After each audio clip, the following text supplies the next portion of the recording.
Hello. Hmm. Felt like getting up here and chatting. And as always, the invitation is to listen the way your body wants to listen.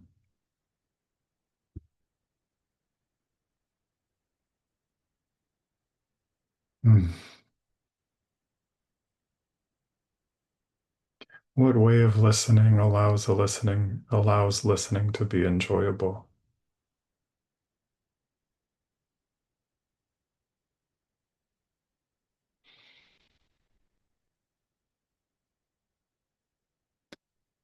So maybe you can let go of needing to capture anything from what I'm saying, and also letting go of the need to stop yourself from capturing anything.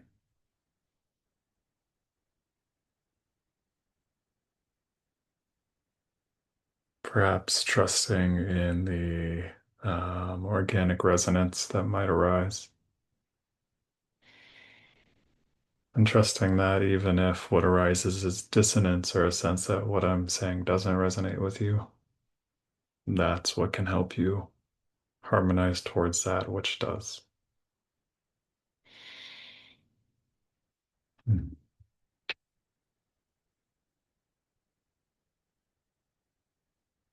Mm. And what I want to talk about today is unconditional love.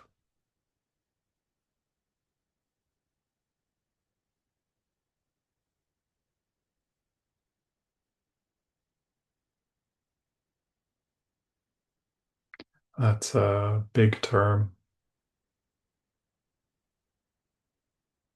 one that comes perhaps with some cultural baggage.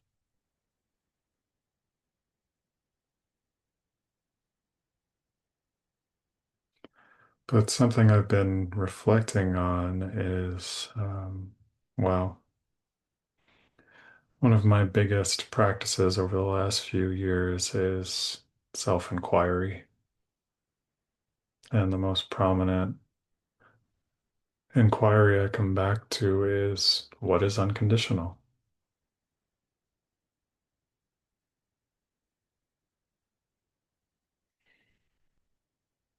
Mm.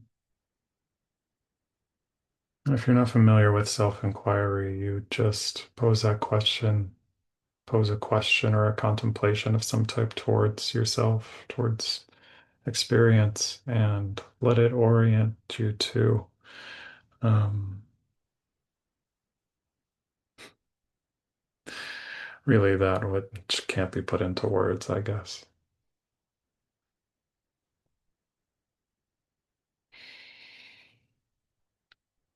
And so sometimes when we think of unconditional love, we think of how an ideal parent might love us, where there's consistent warmth and um, sense of connectedness. Or we might think of sort of peak experiences, transcendent experiences. Um,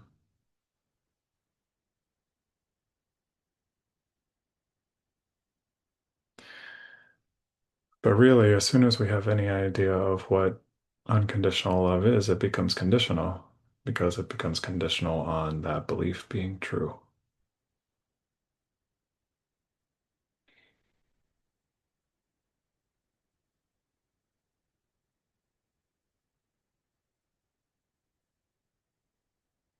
Once it becomes a being about a particular experience or feeling,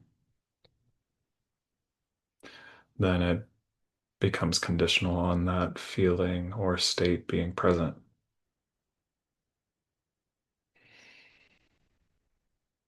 But what happens with practicing more and more and being oriented to a level of humility and honesty is that the unconditional reveals itself over and over until there's a recognition that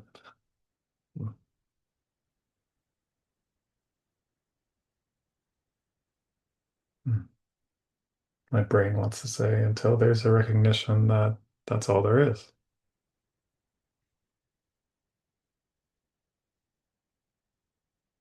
And from this place, it feels like joy and trust and openness and peace in the relative senses of those words, those feelings seem to arise more often.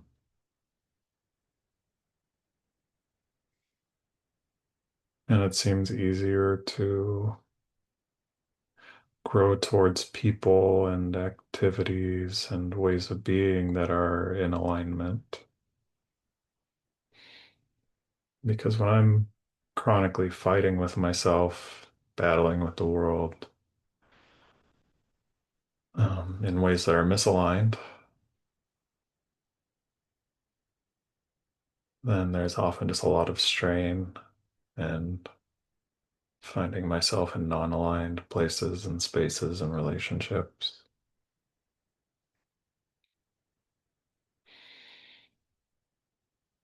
But the more this practice of surrender shows up, the more it becomes the default.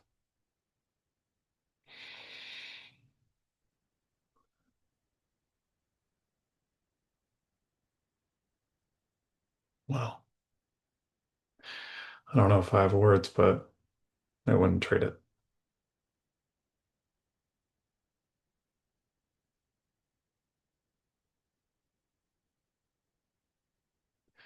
Part of the scary thing, or something that at least inspired a lot of fear in me with this type of practices, as I practiced surrender, practiced orienting to the unconditional, um,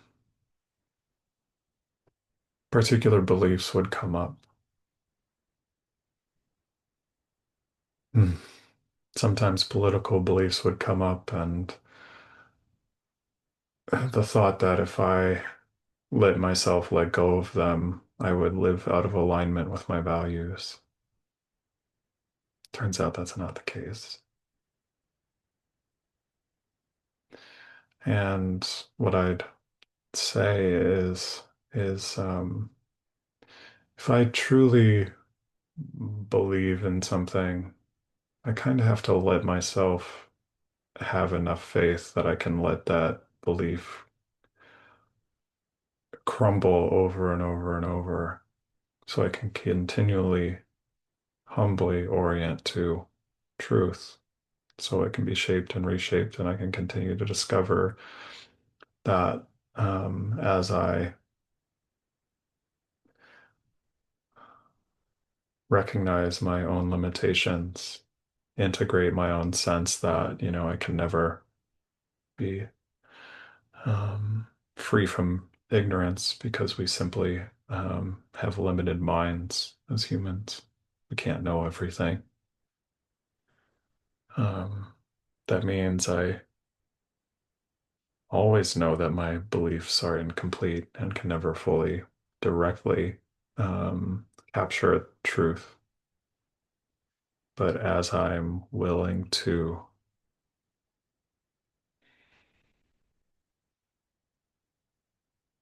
let them crumble, they still come back and serve me when they need to. They come back and serve the people I care about, the causes I care about, the world I care about.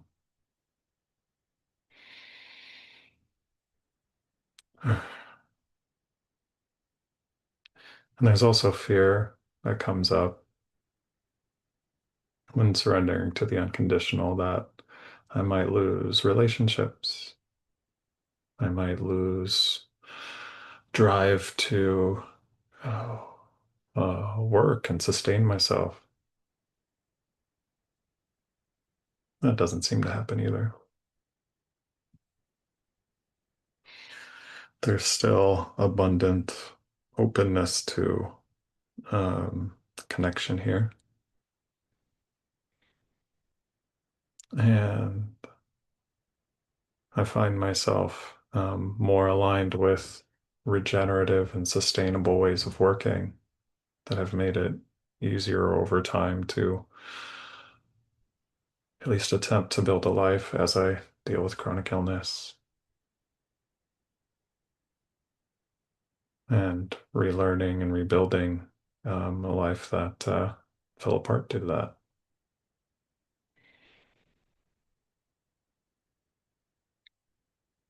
And that doesn't mean I won't go through periods of what could be called failure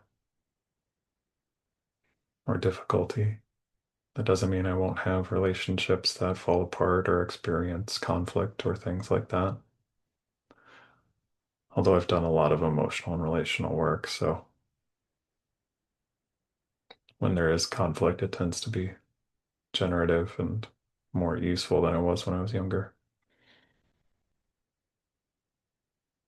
Mm.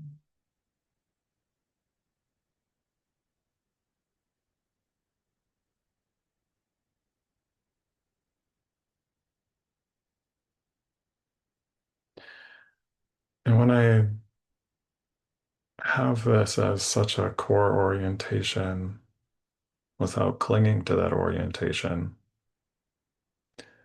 that sense of abundance, that sense of love is so just quietly, soberly um,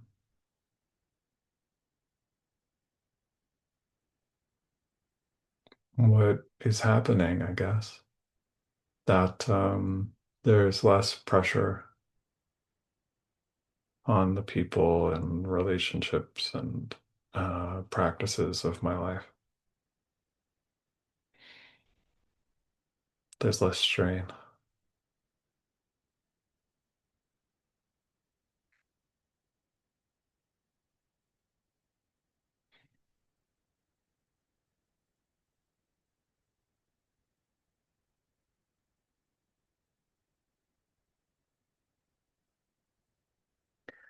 A reminder if you're here and listening to let your body listen the way it wants to listen.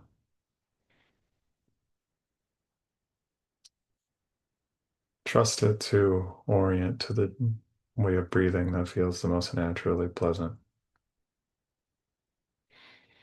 No right way, no wrong way, just what feels most naturally okay.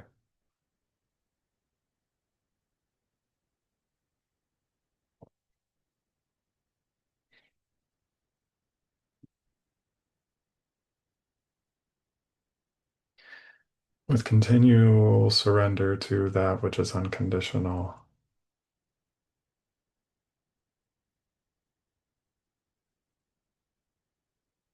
the points of conflict in my nervous system learn how to work together better. And I still might engage in things that could be labeled as fighting or um, fighting with myself, fighting with the world, because sometimes that's what's called for in difficult times.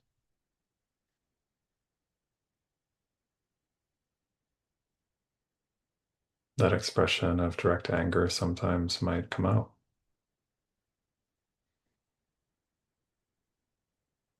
I haven't really seen much of it recently,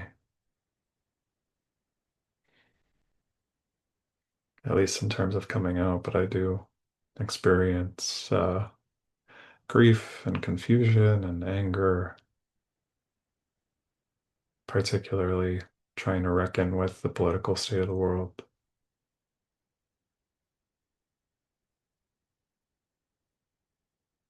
And I don't judge the way I relate to it as more right or wrong than what's happening for others,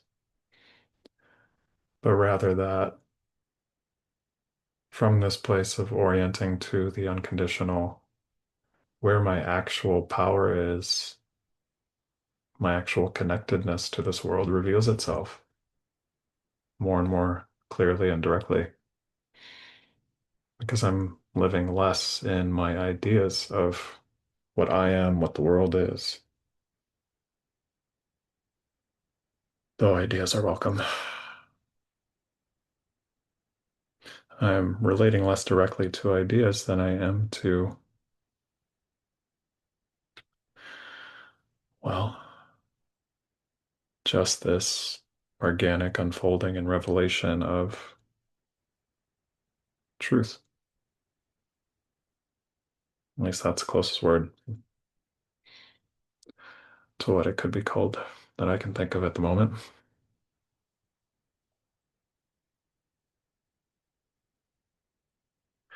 And the gift of this in relationship is, when I'm seeking out friendships or relationships, collaboratorships, um, when I was younger, I think I was trying to use them to fill in something. They could kind of serve as a stand-in for the divine, for the unconditional. And when those deep pangs of existential loneliness or confusion or grief or anger come up, there's less pull to fill those with idealizing a relationship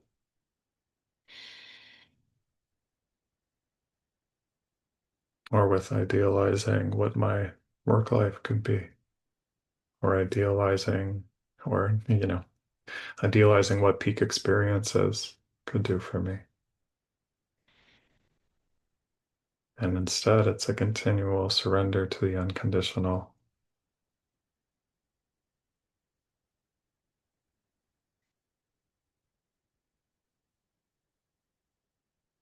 And then all the things can arise and fall away.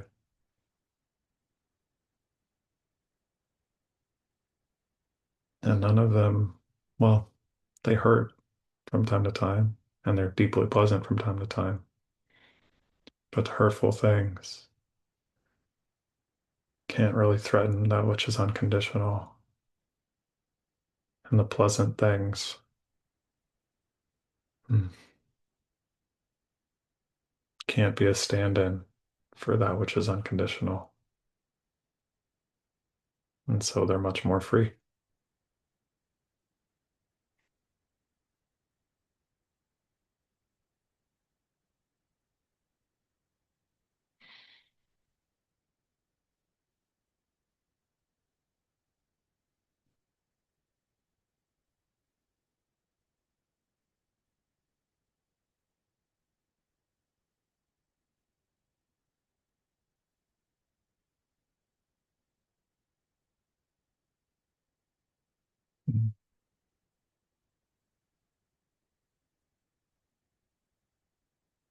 There's a sense of joy here.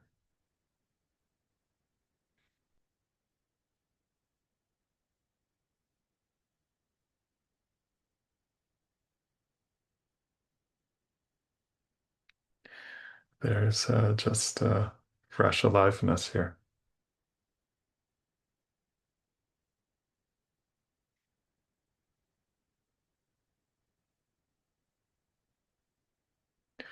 And I'm really enjoying this. I'm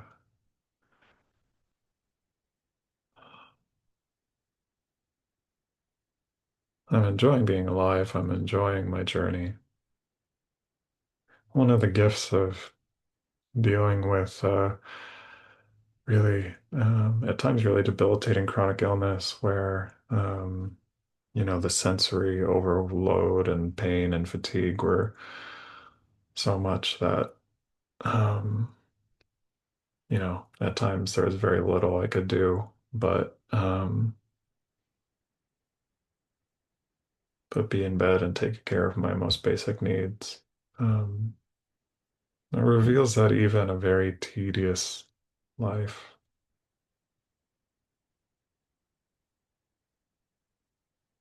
is a vivid and grand adventure.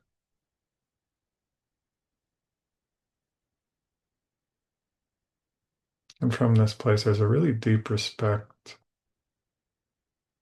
for what people go through, no matter who they are and what the conditions of their lives are.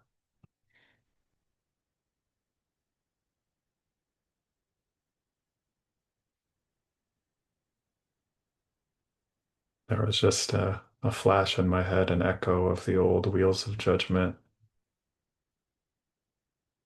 for judging myself or others for various reasons, good or bad, or mixed, or neutral.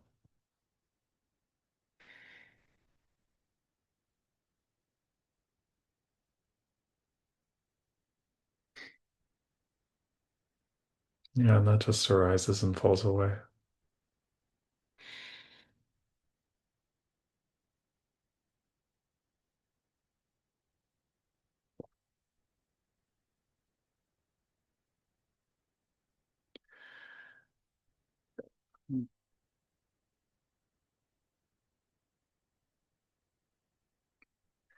And then there's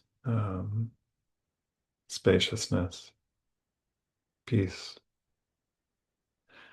and a sense of hope that we can care for each other in this world.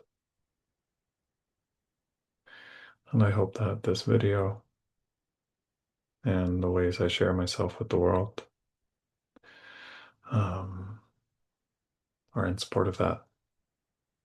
So if you want to know where to find me, check out the details below. See you next time.